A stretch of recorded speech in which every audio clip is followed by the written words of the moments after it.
नमस्कार, स्वागत है आप सभी का टीवी 100 में और मैं हूं आपके साथ प्रियंका चावला। समय हो चला एक विशेष मुद्दे पर चर्चा का।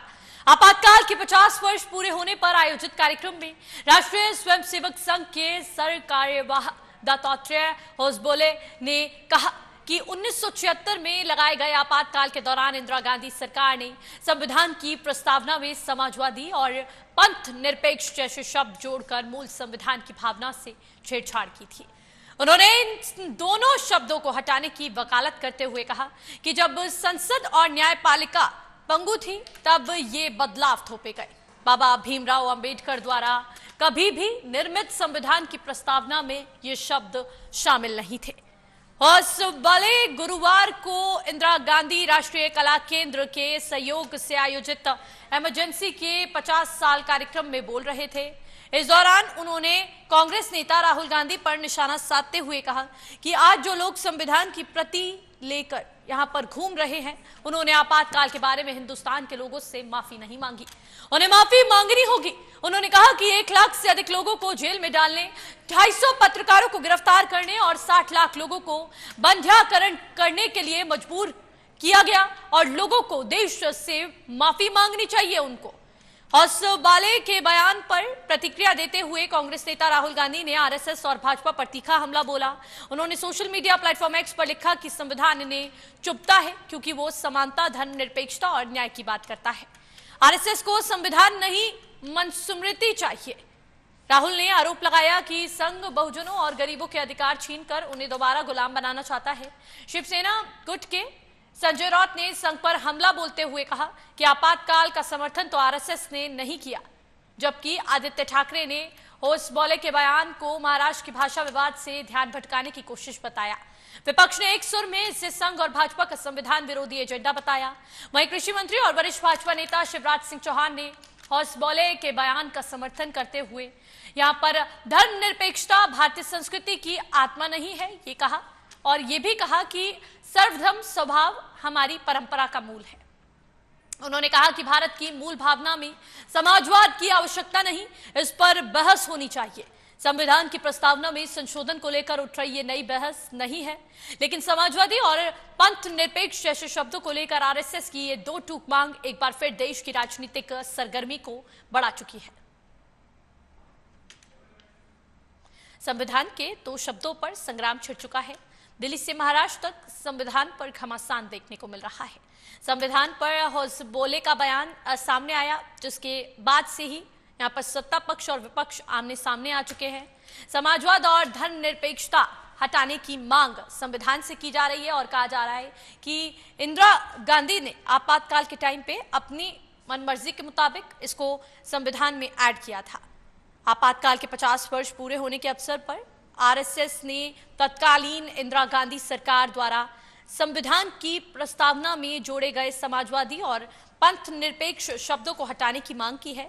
संघ के सर कार्यवाह दत्तात्रेय होसबोले ने कहा कि आपातकाल के दौरान जब देश में मौलिक अधिकारों का हनन हो रहा था, संसद और न्यायालय दोनों पंगु थे, तब तक इन शब्दों को जोड़ा गया। उनके अनुसार बाबा भीमराव अंबेडकर द्वारा निर्मित संविधान की प्रस्तावना में ये शब्द शामिल नहीं थे।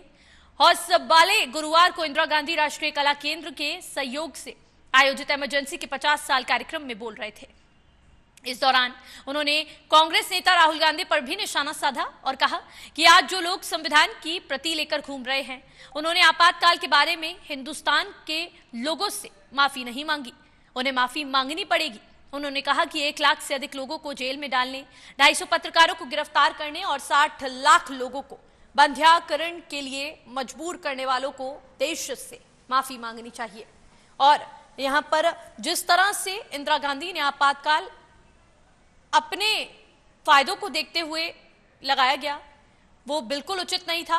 आज कांग्रेस पार्टी को उसकी माफी देश की जनता से मांगनी चाहिए। इसी खबर पर तमाम चर्चा के लिए हमारे साथ कांग्रेस नेता सीपी शर्मा जुड़ चुके हैं। सीपी शर्मा जी, मैं आपसे समझना चाहूंगी, क्योंकि अब कई तरह के सवाल उठ रहे हैं। राहुल गांधी बार बार संविधान की रक्षा की बात करते हैं, लेकिन क्या आज तक उन्होंने इंदिरा गांधी द्वारा लगाए गए आपातकाल के लिए स्पष्ट रूप से माफी मांगी है? आरएसएस ने जो मांग उठाई है, इसको आप किस तरह से देख रहे हैं?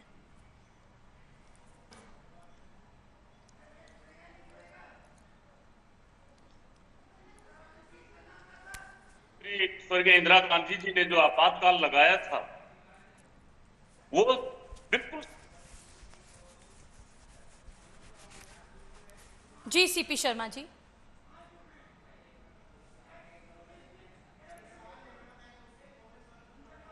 संविधान के अनुरूप नहीं चलाना चाहते थे, उन लोगों को जेलों में डाला गया और वो भी संविधान निमित्त था। अगर जो घोषणा किया था, आपातकाल जो लगाया था वो संविधान के अनुसार लगाया था और उसके अंदर जितने भी लोगों को जेलों में डाला गया वो लोग नहीं चाहते थे कि भारत के अंदर संविधान मजबूत हो। वो अपनी राजशाही, अपने जो लोग थे, जो बैंकों से, जो राष्ट्रीय बैंकों को, जो धन्ना सेठ थे, जो अपने अपने क्षेत्र के मठाधीश थे, उन लोगों ने इसके खिलाफ उपद्रव मचाया। देश के हालात खराब थे। आजादी के बाद फिर दोबारा से वो उसी पैटर्न पे देश को ले जाना चाहते थे। इसलिए इंदिरा गांधी जी ने आपातकाल घोषणा करके और कुछ समय के लिए उन लोगों को जेलों के अंदर डाला। तो ये जरूरी कदम था, आपकी नजरों में क्या जरूरी कदम था जी? आप इसका स्पष्टीकरण कर रहे हैं अगर सीपी ये शर्मा जी। आपातकाल नहीं लगा होता तो हमारा देश अंग्रेजों से आजाद होकर फिर उन्हीं सामंतियों के हाथ में, उन्हीं लोगों के मठाधीशों के हाथ में चला जाता, अगर इंदिरा गांधी जी ने वो कदम नहीं उठाया होता। आप इसका स्पष्टीकरण कर रहे हैं, कांग्रेस की नजरों में ये चीज गलत नहीं थी। आपातकाल के दौरान प्रेस सेंसरशिप की गई, 250 पत्रकारों को अंदर डाला गया, बंध्याकरण करवाया गया और मौलिक अधिकारों का हनन किया गया, तो कांग्रेस पार्टी उसको गलत नहीं समझती। आप ये कहना चाह रहे हैं? बिल्कुल गलत नहीं समझती हम उसको संविधान निमित्त समझते हैं। संविधान में उसका अनुच्छेद है, अगर देश के अंदर इस तरह के हालात पैदा हो सकते हैं तो इसको आपात लगाकर उस व्यवस्था को सुधारा जा सकता है। अगर इंदिरा गांधी जी चाहती तो उस आपात को लंबे समय तक उस शासन का सत्ता सुख भोग सकती थी, लेकिन उन्होंने जैसे ही देश में नॉर्मल स्थिति पैदा हुई आपातकाल को हटा दिया। हमारे साथ भाजपा नेता आलोक वत्सी भी जुड़ चुके हैं, उनसे जवाब ले लेते हैं इसी पर। आपने कहा कि आपातकाल घोषित किया गया इंदिरा गांधी द्वारा, देश को बचाने के लिए किया गया, इसमें कुछ गलत नहीं था। आलोक जी, मैं चाहूंगी आप इनकी बात का जवाब दें। देखिए प्रियंका जी, मुझे हंसी भी आती है और शर्म भी आता है कि किसी नापाक इरादों को ये जस्टिफाई करके सही बोलने की कोशिश कर रहे हैं। क्या देश में ऐसी परिस्थिति हो गई थी जो इमरजेंसी घोषित करना पड़ा था? सिर्फ अपने को बचाने के लिए इंदिरा गांधी ने इस काम को किया था। ये लोकतंत्र का भारत में ही नहीं विश्व में सबसे काला अध्याय है, जहां लोकतांत्रिक मूल्यों की सरेआम हत्या कर अपने हितों को साधने के लिए इन्होंने लोकतंत्र की सारी एजेंसियों को कुंद कर अपने को बचाने की कोशिश की जी। लेकिन वो हो नहीं सका। आज भी लोग उसको याद करके सिहर जाते हैं। कांग्रेस की जो आज दुर्गति हुई है और लगातार हो रही है, उसका एक कारण ये काला अध्याय भी है। सारे विपक्ष के नेताओं को जेल में बंद कर दिया जी। सारी लोकतांत्रिक मूल्यों की अवहेलना कर दी और अपने को बचाने की कवायद की। मुझे शर्म आती है कि ऐसे अध्याय को, ऐसे नापाक इरादों को, ऐसे लोकतांत्रिक मूल्यों की अवहेलना करने वालों की मेरे फाजिल दोस्त जस्टिफाई कर रहे हैं। पहली बार मैंने किसी को इतनी हिम्मत करते देखा है जी, जिसने कहा है कि लोकतंत्र में इमरजेंसी लगाकर हमने देश को बचाने का काम किया। कौन सी ऐसी बात थी कौन सा ऐसा डर था, कौन सा ऐसा कार्य था जिससे भारत को बचाने के लिए इमरजेंसी लगाना पड़ा? किसको बचाने के लिए इमरजेंसी लगाना पड़ा?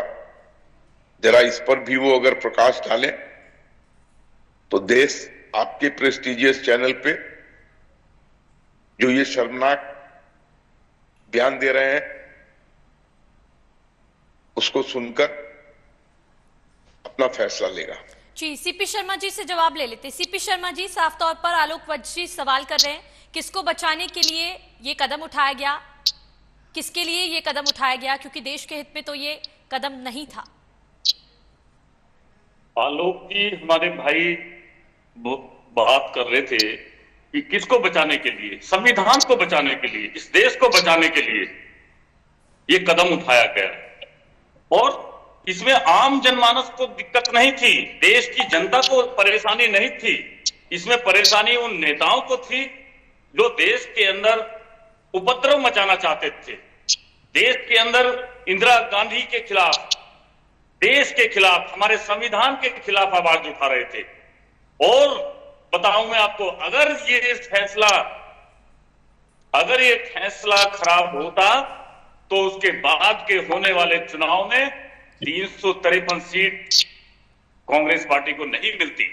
तो मैं ये पूछना चाहता हूं आलोक जी से कि एक लड़ाई लड़कर अंग्रेजों से देश को आजाद कराकर क्या हम उन सामंतवादियों के हाथ में इस देश को, उन मठाधीशों के, उन जो देश के गरीबों का शोषण करने वालों के हाथ में ये देश दोबारा जा रहा था? मैं तो धन्यवाद करता हूं श्रीमती इंदिरा गांधी जी का, जो उन्होंने इतना कड़ा फैसला लेते हुए अपनी सरकार को भी कुर्बान करने के लिए भी जरा भी नहीं सोचा और देश में आपातकाल की घोषणा लगाकर और उन उपद्रवियों को जेल के अंदर डालने का काम किया जो देश के अंदर हालात को बिगाड़ना चाहते थे। तो ये एक ऐसा कदम था, ये उस कभी आज की डेट में आप बात करें, आज आदमी सिसक रहा है, मर रहा है, अघोषित आपातकाल है। अगर इंदिरा गांधी जी सत्ता की लालची होती तो उस आपातकाल को हटाती नहीं, उस आपातकाल को लगातार कंटिन्यू करती थी। अगर उनके तानाशाही। आलोक वत्स जी, आपकी माइक से बहुत ज्यादा डिस्टर्बेंस आ रही है, आप प्लीज आप म्यूट करके बात कीजिए। आलोक वत्स जी, बात पूरी कीजिए। सीपी शर्मा जी, आज जो लोकतंत्र है, आज जो संविधान है, जो आज देश में हम उसके अनुसार चलते हैं, ये उसी की परिकल्पना है जो इंदिरा गांधी जी ने आपातकाल लगाकर उसको बचाने का काम किया है। आज की डेट में देखिए आप, नोटबंदी करी, ये आपातकाल से कम था, गरीबों को मार दिया, जीएसटी लगाई, कोरोना काल में देश को पूरे सड़क पर घरों में कैद करके भूखे प्यासे मार दिया, सड़कों पर मार दिया, ये उस आपातकाल से कम है? आज की डेट में घोषित आपातकाल है कि विपक्षी नेताओं को जेलों में डाला जा रहा है, मुकदमे दर्ज किए जा रहे हैं, उनको इन्फोसिस टैक्स के नाम पर उनको आईडी ईडी लगाकर उनके पीछे जेलों में, ये आपातकाल तो उससे भी घोर इस समय देश के अंदर लगा हुआ है। इसकी बात आलोक जी क्यों नहीं कर रहे हैं? वो तो देश को बचाने के लिए, संविधान को बचाने के लिए कुछ समय के लिए लगाया गया था, वो भी संविधान निमित्त था, उसमें भी संविधान में अनुच्छेद है उसका कि अगर ऐसी स्थिति देश में होती है तो उसको आप लागू कर सकते हैं। तो आज की स्थिति की तुलना आप कर रहे हैं, मोदी जी क्या कर रहे हैं? इंदिरा गांधी जी अगर तानाशाह होती तो उस आपातकाल को नहीं हटाती और आजीवन जो है सत्ता का भोग है। लेकिन हमें संविधान बचाना था, लोकतंत्र को बचाना था, इसलिए वो आपातकाल लगाकर इस देश को आज इतना खुशहाल, इतना बढ़िया, इतना लोकतंत्र और इतना अच्छा संविधान मजबूत करके कांग्रेस पार्टी ने आज दिया है, जिसके अनुसार आज एक गरीब व्यक्ति भी अपनी आवाज उठा सकता है, गरीब से गरीब व्यक्ति भी सिंहासन पे बैठ सकता है। मोदी जी चाय वाला का नाम लेकर, गरीब का लेकर वो भी सिंहासन पे बैठ सकते हैं। ये इस संविधान की ताकत थी, इसको बचाने के लिए इंदिरा गांधी जी ने काम किया। जी, मैं समझना चाहूंगी आलोक वत्स जी, अभी आरएसएस की लीडर की तरफ से एक मांग उठ रही है, हौसबौले का साफ तौर पर यह बयान सामने आया है कि समाजवाद और धर्मनिरपेक्षता को संविधान से हटाना चाहिए। इंदिरा गांधी ने अपने फायदे को देखते हुए इसको उसमें ऐड किया था बिना किसी से डिस्कस किए। तो क्या भारतीय जनता पार्टी इसका समर्थन करती है? देखिए, बोले जी ने जो कहा है वो अभी के संदर्भ में बहुत तार्किक है। मैं अपने दोस्त के शर्मनाक बयान से बिल्कुल सहमत नहीं हूं। इंदिरा गांधी ने अपने हितों को साधने के लिए इमरजेंसी लगाई, सरेआम लोकतांत्रिक मूल्यों की अवहेलना की। क्या जरूरत थी विपक्ष के सारे नेताओं को कैद करने की, नजरबंद करने की, आरएसएस के सारे नेताओं को नजरबंद करने की?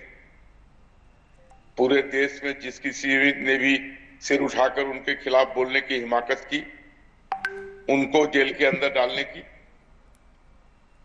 प्रेस को पूरी तरीके से गला घोंट दिया।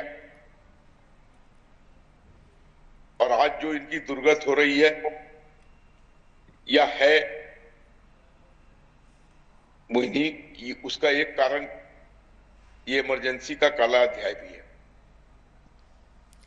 आलोक वत्स जी, मैं समझना चाहती हूँ, आरएसएस जो मांग कर रहा है, संविधान पर जो घमासान चल रहा है, समाजवाद और धर्मनिरपेक्षता को हटाने की मांग की जा रही है, क्या भारतीय जनता पार्टी इसका समर्थन करती है? क्या उनके साथ है?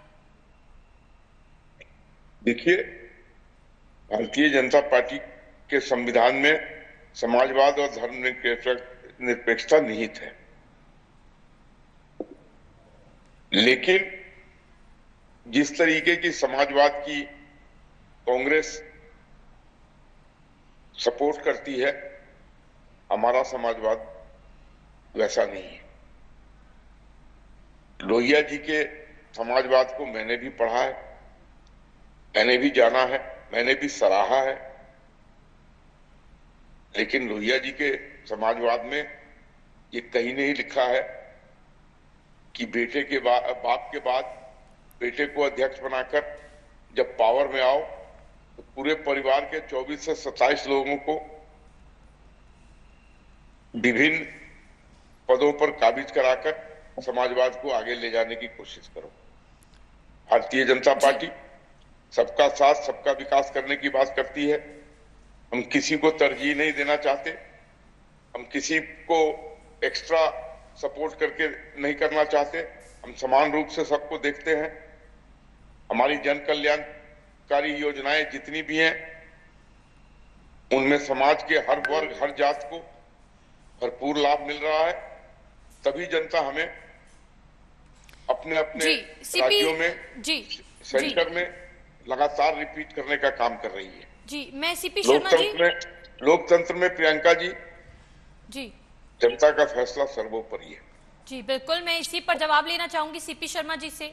सीपी शर्मा जी, बहुत ज्यादा विवाद देखने को मिल रहा है, राजनीति गर्म आ गई है जब से आरएसएस की तरफ से मांग की जा रही है। राहुल गांधी का भी बयान हमने देखा और राहुल गांधी की तरफ से एक्स पर पोस्ट कर लिखा गया कि आरएसएस की सच्चाई सामने आ चुकी है। तो क्यों कांग्रेस पार्टी इसका विरोध कर रही है? क्या कारण इसके पीछे? और आरएसएस की इस मांग को किस तरह से कांग्रेस पार्टी देख रही है?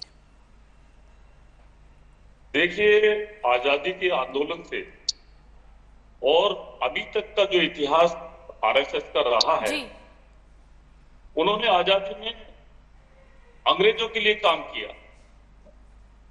और उसके बाद कभी भी भारत के झंडे को उन्होंने अपना देश का झंडा नहीं माना।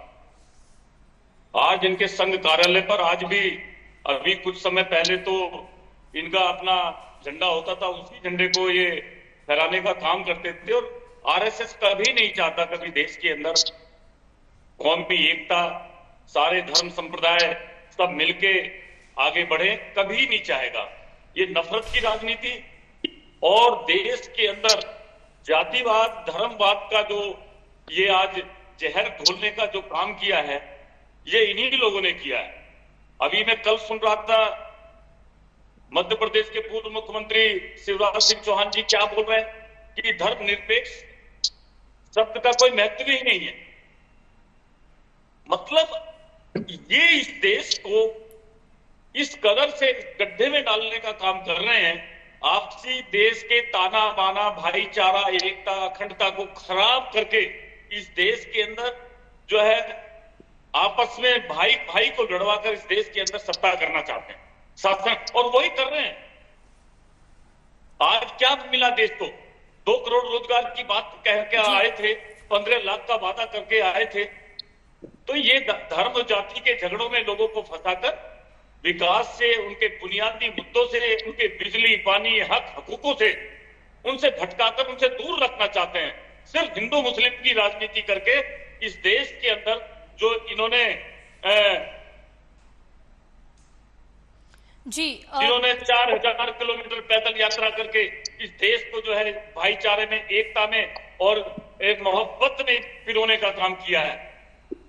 ऐसे नेता चाहिए इस देश को। ये नेता नहीं चाहिए जो देखिए सीपी शर्मा जी, तो राजनीति है, आप उन पर आरोप लगाएंगे, वो आप पर आरोप लगाएंगे, राजनीति में ये आम बात है। लेकिन आलोक वत्स जी से मैं समझना चाहूंगी, आलोक वत्स जी, आपको नहीं लगता दोनों ही पार्टियां संविधान के मूलभूत ढांचे को इस्तेमाल कर रही हैं अपनी राजनीति के लिए? देखिए प्रियंका जी, विगत कुछ दिन पहले राहुल गांधी जी ने पिछले चुनाव में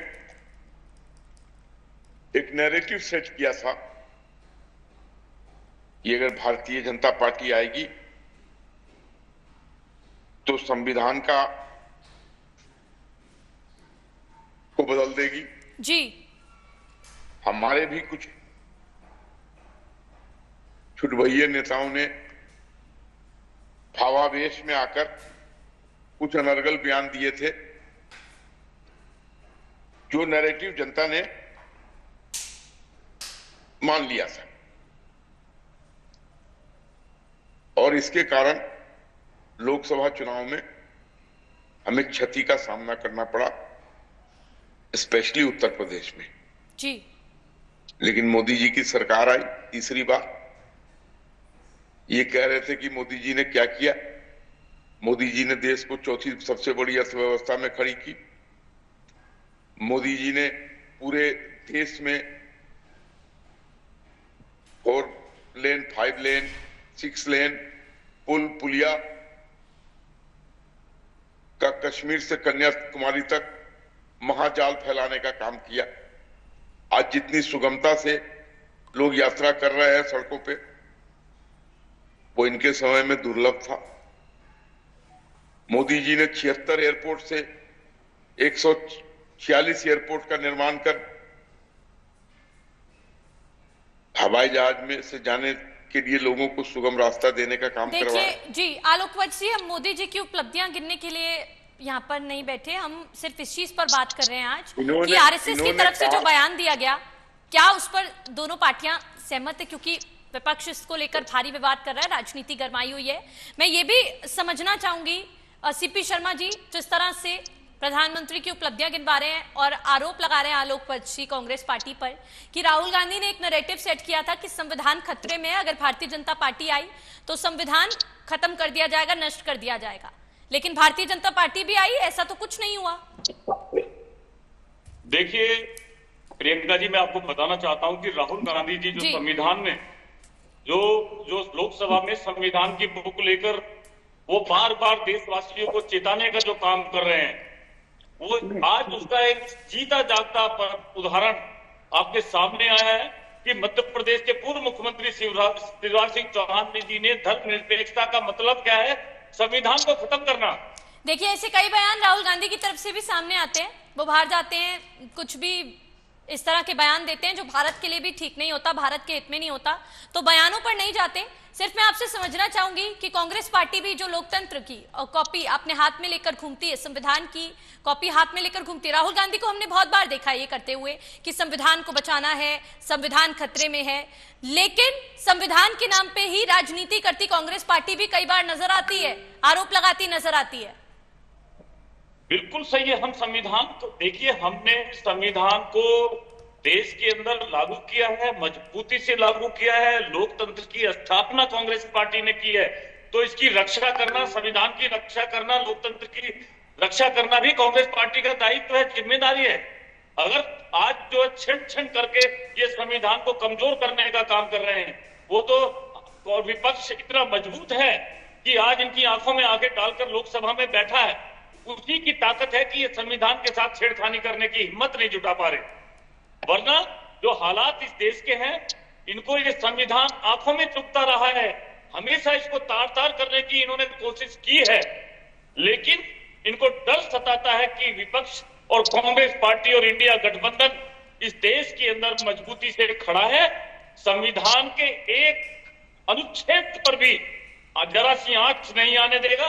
इनका बस चले तो इस संविधान को फाड़कर फेंक दे और अपना संविधान, ये आरएसएस का बनाया हुआ संविधान, हिंदुत्व का बनाया हुआ और ये धर्मनिरपेक्षता का बनाया हुआ संविधान देश में लागू करे, जिससे देश के अंदर जो है हिंदू मुस्लिम भाईचारा एकता सब खराब होके ये सिर्फ अपनी पॉलिसी के तहत इस देश को चलाना चाहते हैं। आलोक वत्स, तो ये तो चलने वाला नहीं है। जी सीपी शर्मा जी, आप अपने आप को कांग्रेस पार्टी को संविधान के ठेकेदार बता रहे हैं। मैं आलोक वत्स जी से समझना चाहूंगी, अगर समाजवाद को हटाया जाता है तो क्या सिर्फ धर्म के नाम पे राजनीति की जाएगी भारत में, या फिर जो पिछड़ा और जो सामाजिक लोग हैं उनको, उनके लिए, गरीबों के लिए क्या कल्याण किया जाएगा, किस तरह से किया जाएगा? अगर समाजवाद को संविधान से हटा दिया जाता है, उनके अधिकारों और सामाजिक सुरक्षा को कमजोर नहीं करेगा ये कदम?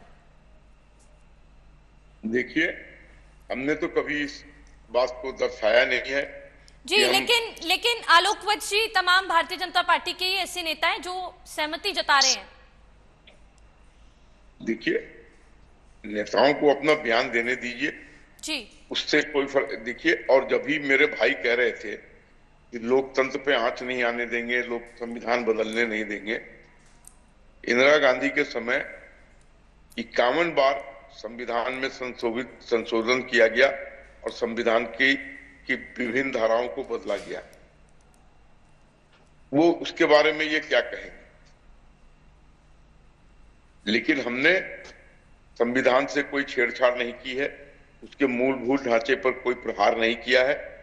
और दूसरी चीज आपको बता दूं प्रियंका जी कि जो नैरेटिव इन्होंने सेट किया था लोकसभा चुनाव के बाद, मोदी जी की सरकार आई, संविधान से कोई छेड़छाड़ नहीं हुई, न शेड्यूल कास्ट शेड्यूल ट्राइब का कोई आरक्षण पर आंच आया, तो लोगों में ये बात, जो नैरेटिव इन्होंने सेट की थी जिससे इनको कुछ फायदा हुआ था, वो दोनों चीजें खत्म हो गई।